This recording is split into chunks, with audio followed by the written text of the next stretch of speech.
our Relentless crowdfunding mixer, honoring Coach Hughes with this new film, Relentless. My name is Carlton McConnell, and I'm the co-executive producer, and the other producers, writers, and directors will be introduced throughout the evening. At this time, I just wanted to welcome everyone. Does everybody have a chance to get some beverages or some food? All right. Give it up for our caterer, Chef Selena. She got plenty more back there too.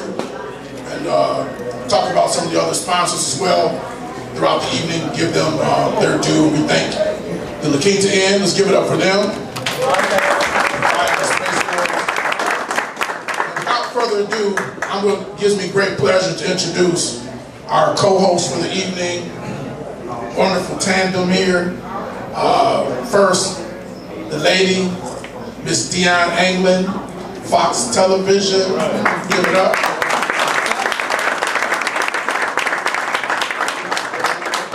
She has covered news all over the country. She has done television in various different major markets. And she's back home where I know she's happy to be. And her husband is a cinematographer.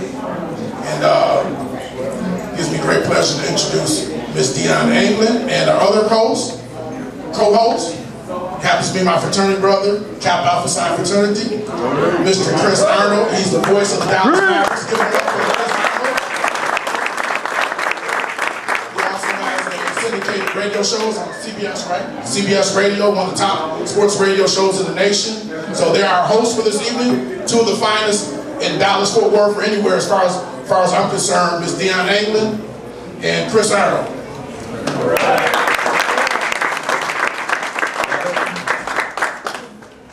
Thank you so much. That was such a wonderful welcome. How's everybody tonight? All right. Well, wait a minute, y'all gotta show Dion some love. She from Stop 6.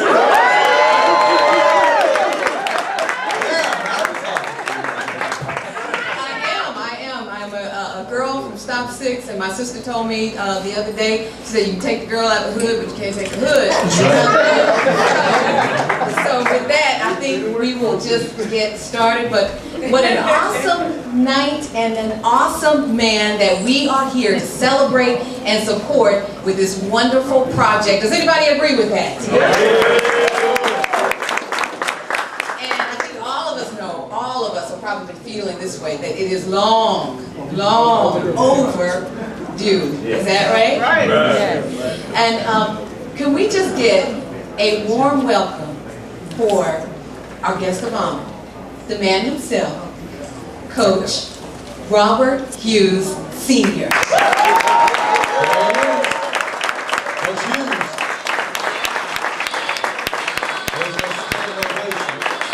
You know, like Robert mentioned, when you're more than a legend, when you're an icon,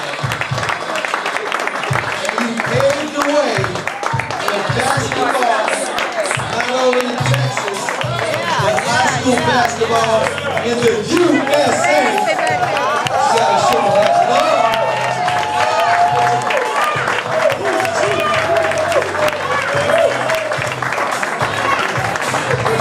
All right.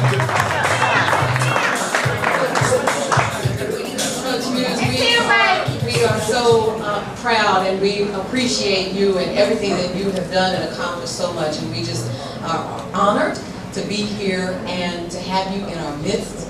And for all of you, thank you tonight for coming to support this project. But we mentioned that I grew up in Fort Worth, Stop 6.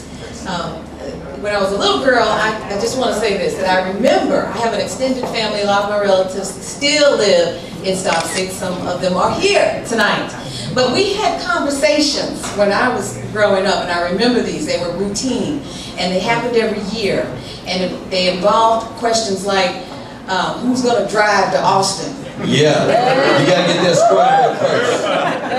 When school get ready to start. Right. Not in February, we talking about in September. Who's gonna reserve the rooms? These were questions that we always ask. Who's going to, who's all going? Who's going with us to Austin? And it was never a question about whether or if we were going. It's about who made the reservations. That's right. How many staying in this one room? That's right. Who's going to be hanging out on 6th Street? Who's going to make sure everybody get back to the room? Right, and so, you know, I remember these discussions, and I'll never forget them, and I know that all of you agree with me that Coach Hughes is someone the world should know about and should never forget in all his many accomplishments here. So we're just happy, and once again appreciate all of you for being here. There are a number of ways that you can all help in this endeavor, right, Chris? Yeah, there's a lot of ways that you can do this. You can purchase a course, a t-shirt. All this money is going to completely fund the film. The film is already, it's been shot, it's been put together, but there's a project involved. You know, this documentary called Relentless is the untold story that the nation may have heard about, but they haven't seen. Again, Coach Hughes did more than just coach some guys some basketball. He not only taught them fundamentals and how to excel, but he also gave them character. There's a lot of times when kids are growing up, they don't have the values and the character to make them successes not only on the court, but in life in general. And that's what those principles he instilled on these young men are carried on through this day. And you can see the success he's had over the years. I say this in this documentary, if he was on the East Coast right now, oh, he's a legend. If he's on the West Coast, he's an icon. But in Texas, y'all know Texas is football crazy. He's still a legend, but it's the biggest story that hasn't been told nationwide, let alone worldwide. And we gotta put this on the map. Every one of us gotta dig deep a little bit and just think about, okay, can I get a t-shirt? Can I donate on the website? Can I do a little part? And all those things add up, because what happens is other people start noticing. They say, wait a minute, we're gonna get this thing out here. I've been in Dallas, Fort Worth since 1980. I started out with Tom Jordan, then Skip Murphy and company, K104 for 31 years, and they allowed me to go down there every year, go down to Austin, see how Dunbar's gonna do. What nobody left in Fort Worth, because everybody went to Austin.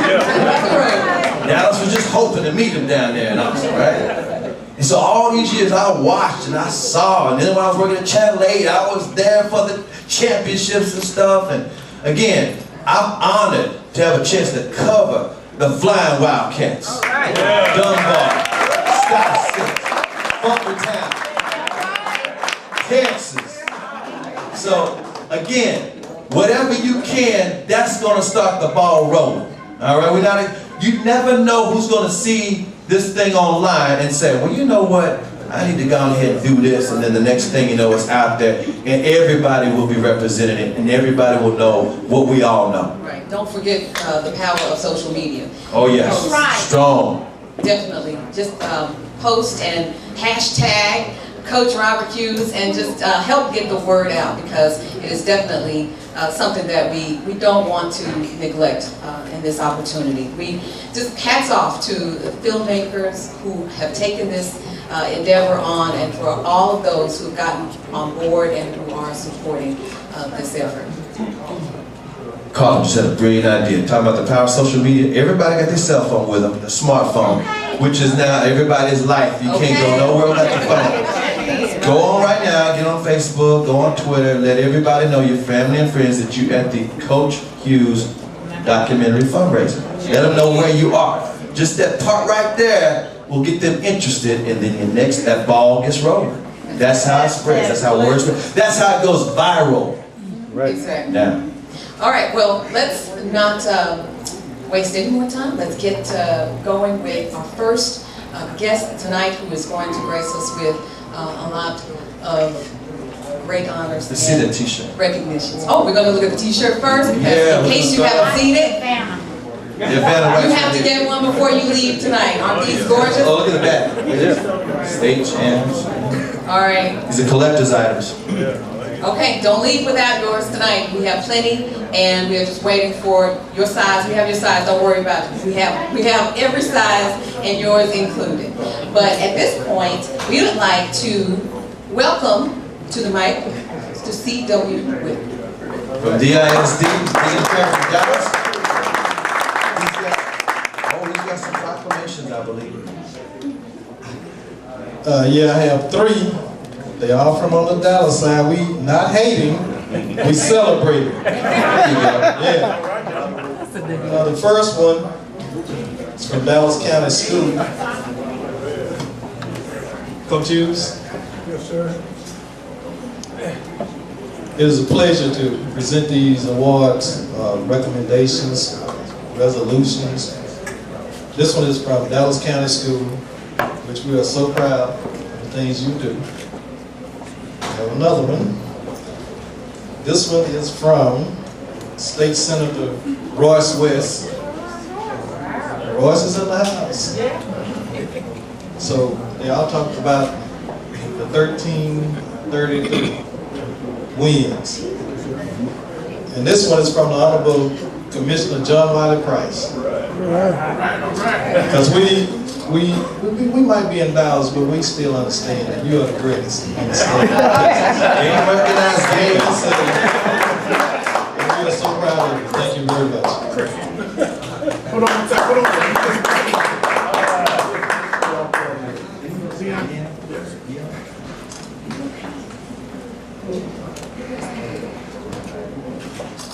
One more. Last one, folks. Thank you. Put these pictures on Facebook. Don't worry. They Put 'em will on be. Twitter. Make a Vine. Instagram. Instagram. Oh, okay. At this point, we're going to be graced with a moment and a word from Relentless film director, Mr. Lindell Singleton. Lindell. Spearheading this project.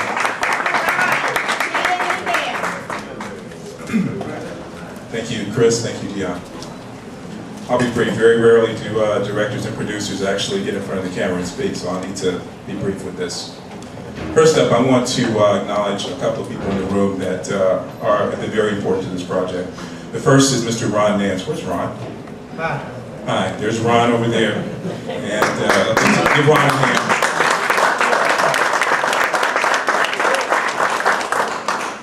Ron is the reason that we're all in this room today. Ron came to me 2 years ago, and he said, man, I've got a great story about Coach Robert Hughes from Fort Worth Dunbar. Now, I'd known of the Dunbar Flying Wildcats. I'd known about the importance of basketball to this community, but frankly, I just finished 3 consecutive sports films, and the last thing I wanted to do was make another film about sports. And Ron came to me and he said, Lindell, you don't understand. This story about Coach Robert Hughes, we have to do it. This is important. So he arranged a breakfast meeting with Coach Hughes and Coach Rambo. And we spent the morning together. I met Coach Hughes, Coach Rambo, and then from there I was in. I decided this was a film that we needed to make.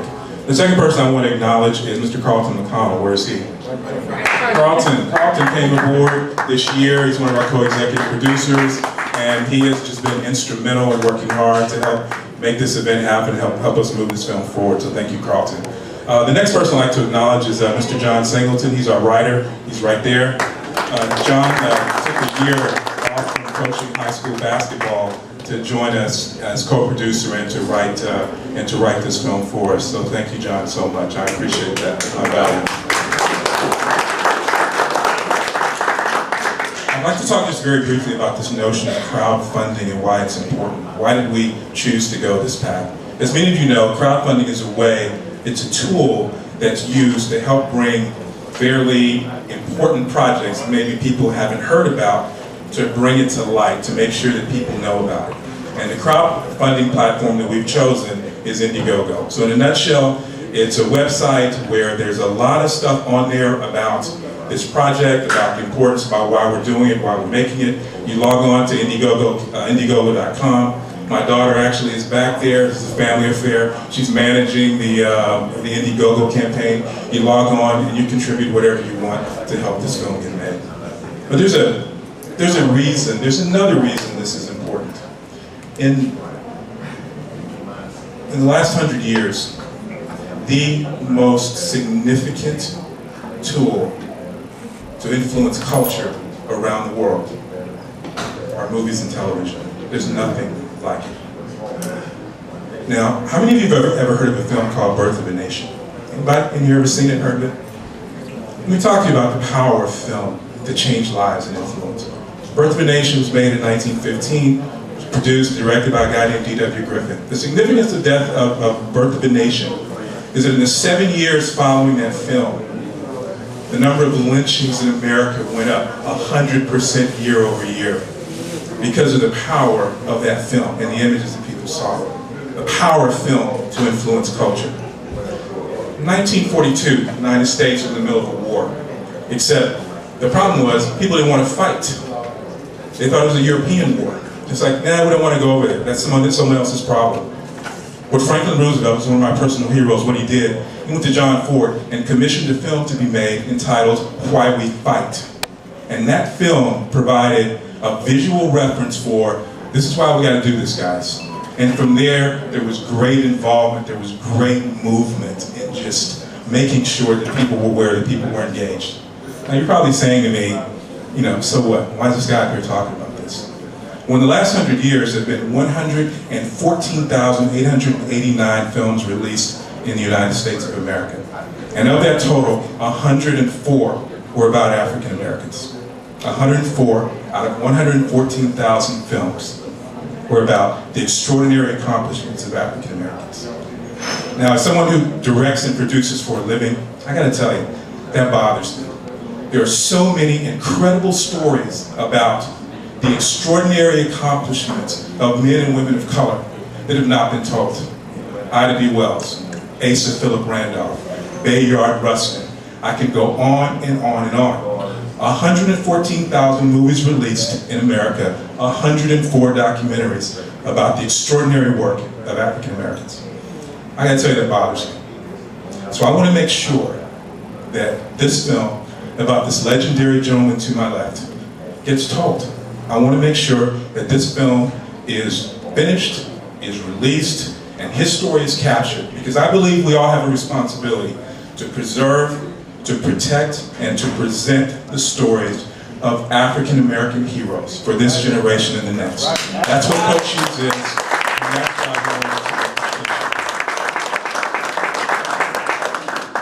Now the last reason is this, it's a personal issue for me. And I've been around basketball my entire life. I'm a native LA kid, grew up in the Los Angeles Lakers, attended UCLA, huge basketball fan. I believe that Coach Hughes, and he knows this because we've had this conversation many times, I believe it's a travesty that Coach Hughes is not in the Naismith Basketball Hall of Fame. As the winningest high school coach in the history of boys basketball, that is an accomplishment, that is an honor that I believe he deserves. Right. And it is part of our goal in making this film that this galvanizes even more, as Mr. Arnold said, his national reputation, so that in next year, when we make application again for him to be admitted to the Naismith Hall of Fame, that the folks in Springfield, Massachusetts say yes to us. Yeah. So with that, let's take a look at the trailer, Ron.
To solve, and they're very difficult to address. But those are critical problems to address in education. Moving past people for a minute to the problem of instruction. This is a problem of sort of what and how. You know, we have, if you think of the how problem of education, think of a classroom full of 25 kids where 10 of those kids are 3 or 4 years behind where they need to be in terms of skill level. And 5 of those kids are 1.5 years behind where they need to be. And 5 of those kids are in the sweet spot. And a couple of those kids they're ahead of everybody, so they're so bored they're setting the trash can on fire. And that group of students has to be moved to the same place at the same time at the end of the year. It's logistically virtually impossible to do that. That is the how problem of education. And then you have the what problem of education, which is, you know, we have a standards-driven educational model. We talk about assessments, everybody talks about the STAR test, there's a lot of this conversation. It's focused really on English, math, science, and social studies. These are the core academic areas upon which we have decided to build our educational system. But think about our lives and what it has meant to us to be successful, what has made us successful. It's a lot more than those 4 areas. It's about looking a man in the eye and shaking his hand and keeping your word. It's about, you know, when you trip, picking yourself back up, dusting yourself off, and getting at it. It's about having a sense of gratitude and optimism, living a life of love and compassion, taking care of yourself and your family. These sort of broader soft skills. These are critical aspects of the what of education that have to be reinforced. And so we have to move our education system away from a strictly academic area and into these sort of non-cognitive skills. And when you talk to teachers, they know this, they teach this every day. It's just we don't structurally reinforce it within the system. And then you get to the area of scope, and this is sort of Maslow's hierarchy stuff. This is hungry kids can't learn, sick kids can't learn, kids that didn't sleep the night before can't learn. These are things that are very difficult challenges for our educators to address. And so the question is can we build a system, can we structure a public education system that would allow us to actually address those?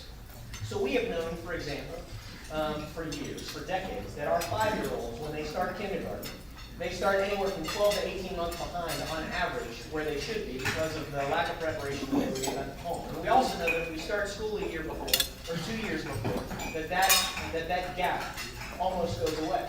So it seems like a very simple solution, right? Start school with an earlier, pre-K.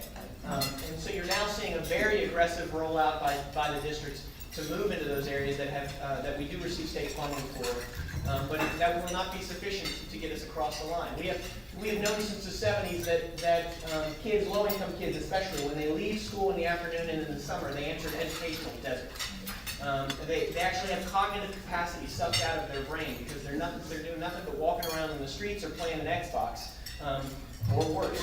And so we know that to address this, we provide academic and enriching supports in summer, which of course my child gets, which many of our children get. Because if you're a middle-income parent, you can pay to make sure that happens. But if you're a low-income parent, that's far more difficult to have happen. And let's forget about the rich-poor divide for just a minute and talk about the U.S.-China divide. Because in China, the average number of days that they educate kids is 240 days per year. And in the United States, it's 180 days per year. If you do the math on that, which is more difficult if you're educated in the United States, you will have 2.5 more years of math and science training in China by the time you reach your 18th birthday than you do in the United States.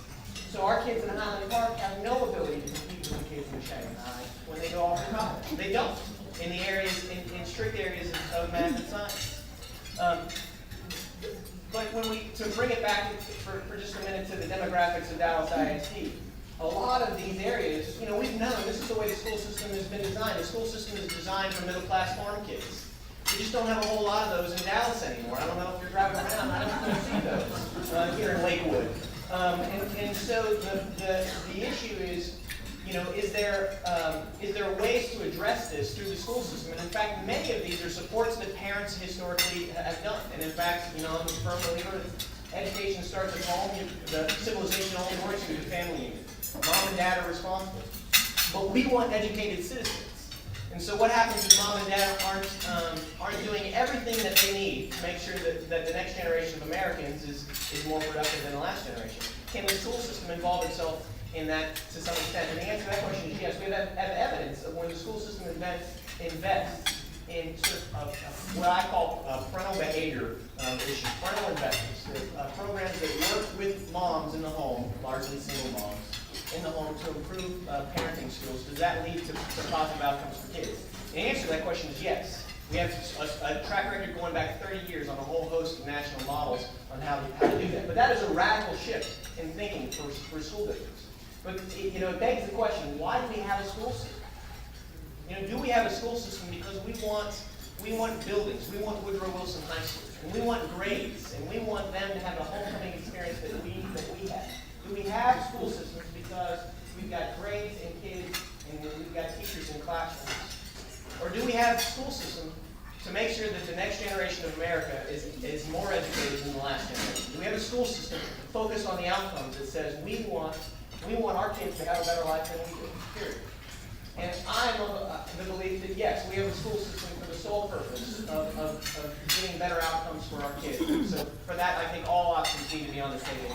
Those 4 key leverage points: governance, the people, instruction, and the scope of the system are the way that we're going to have to attack the system over the next 5, 10, 20 years, in my opinion, after tremendous research and a lot of conversations, and 4 years of board meetings that are pretty long. What we need to do is sort of concentrate on 4 primary areas. And those areas are governance, people, instruction, and the scope of the system as a whole. And when we look at governance, are the people that we elect, are the people that are in charge of the system, are they focused on improving outcomes? Are they focused on managing by results? Are they truly making decisions that are in the best interest of children? Or are they making decisions that are in the best interest of employees, most of whom vote us into office because very few people vote?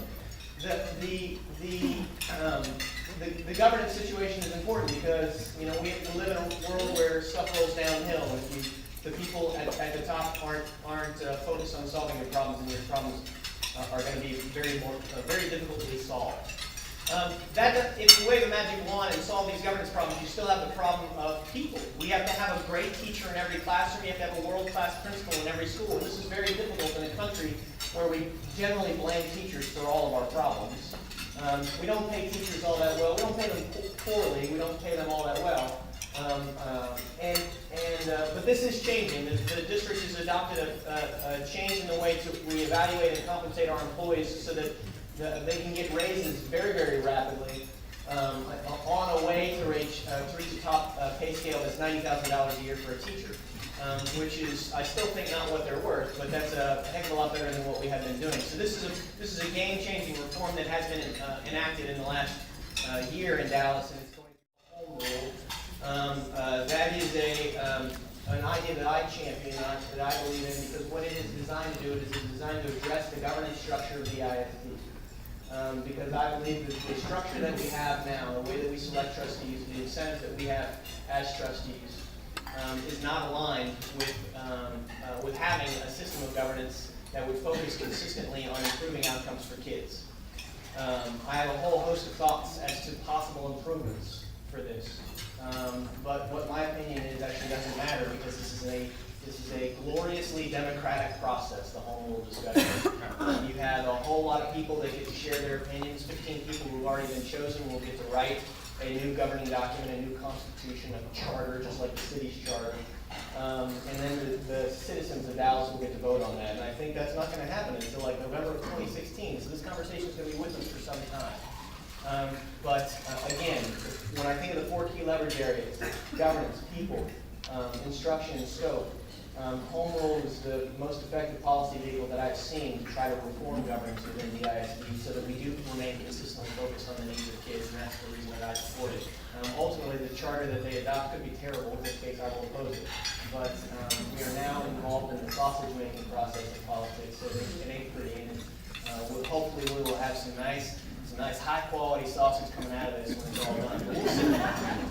Anyways, I'm getting the hook, so I don't know if there's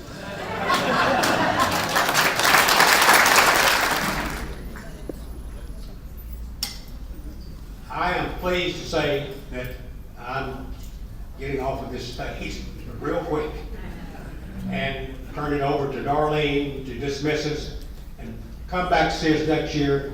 Come to see us at our regular luncheons that we have. Thank you.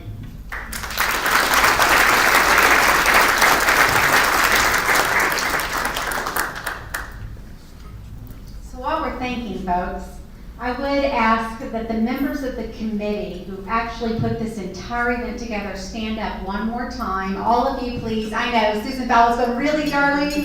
Everybody, please stand up and let's give them a round of applause. What a fantastic. Thank you. So just a couple of side notes. In addition to the fantastic economic development brochure that you have that you can take home with you, and I bet we have more if you join the chamber. So just throwing that in there. You also have a list of some upcoming events. So if you're curious, you can always come to one of our events and check us out. We have a lot of fun. We do a lot of different events with a lot of different speakers, focusing on a lot of different markets, because Greater East Dallas really is about diversity, diversity of businesses, diversity of individuals. And so we really hope that you'll come and enjoy some of the different activities that we have.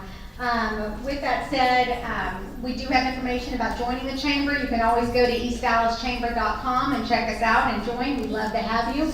And finally, just to remind you all that you heard the speakers today, and thank you all speakers for your generosity of time and talents and information. And I think it just solidifies what we said about 3 hours ago, and that's that the Greater East Dallas community is not just meeting expectations, we are exceeding expectations. And I so appreciate all of you being here today to celebrate that with us. So with that said, you guys enjoy the rest of your day, and we'll see you at the next event. Thank you.